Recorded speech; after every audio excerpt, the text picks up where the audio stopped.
ప్రత్యక్ష హోదాకి పోరాటం చేస్తా అన్నవాడు ఈరోజు పాపం ప్రతిపక్ష హోదాని అడుక్కునే స్థాయికి దిగజారిపోయావు నువ్వు జగన్ రెడ్డి.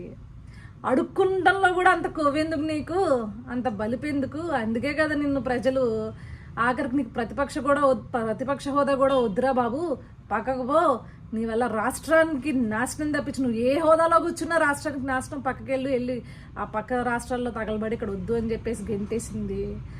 మళ్ళీ పోటుగాడంటే ప్రతిపక్ష హోదా ఇస్తేనే అసెంబ్లీకి వస్తాడంట. అసెంబ్లీకి వచ్చి ఏం బీకే లాస్ట్ 5 years ఏం ఓడబీకారు? అధికార పక్షంలో ఉన్నప్పుడు మీరు ఏమైనా ఓడబీకింది ఉందా? అందులో బూతులు తిట్టుకోవడం తప్పించి మళ్ళీ మీ దండుపాల్యం బ్యాచ్ అంతా వచ్చి రాజ్యాంగబద్ధంగా విలువలు ఇలాంటి పెద్ద పెద్ద మాటలు మాట్లాడొద్దండి, జనాలు చొప్పు తీసుకుని కొడతారు. నీ నియోజకవర్గం కోసం, నీ నియోజకవర్గ అవసరాల కోసమో, లేకపోతే నీ రాష్ట్రం అని నువ్వు అనుకుంటే కనుక ఆ ప్రజల అవసరాల కోసమో ఇదిగోండి ఈ సమస్య ఉంది, దీన్ని పరిష్కరించాలి మీరు అని చెప్పేసి అక్కడ అధికార పక్ష నేత, పార్టీ నేత తెలియజేయడానికి నువ్వు అసెంబ్లీకి రావాలి.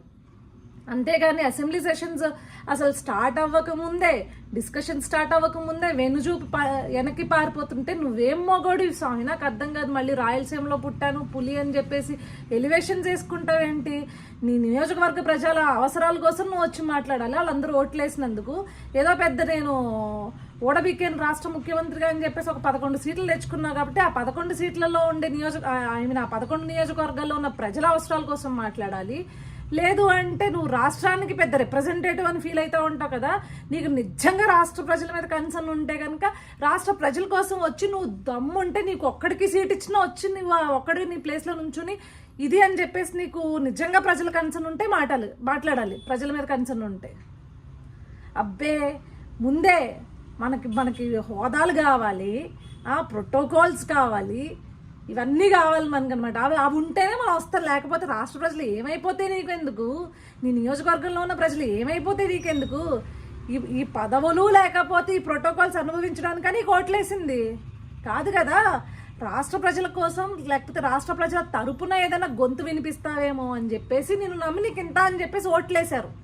ఇదండి ఈ పెద్ద మనిషి అసలైన నిజస్వరూపం. ఇతగాడికి పదవులు, ప్యాలెస్లు, ప్రోటోకాల్లు, మరి పీతో మొదలయ్యే వాటి మీద ఎంత వ్యామోహం ఏంటో అర్థం కాదు. ఇలాంటి ఉండి దర్పాలు, అధికార దర్పాన్ని ప్రదర్శించడానికి మాత్రమే సీఎంలు అవడం కోసమో లేకపోతే అధికారం కోసమో వెంపర్లాడతాడు తప్పించి ఎప్పుడూ కూడా ప్రజల పక్షాన అయితే నిలబడిన పరిస్థితి లేదు. అది మనకు కనిపిస్తూనే ఉంది.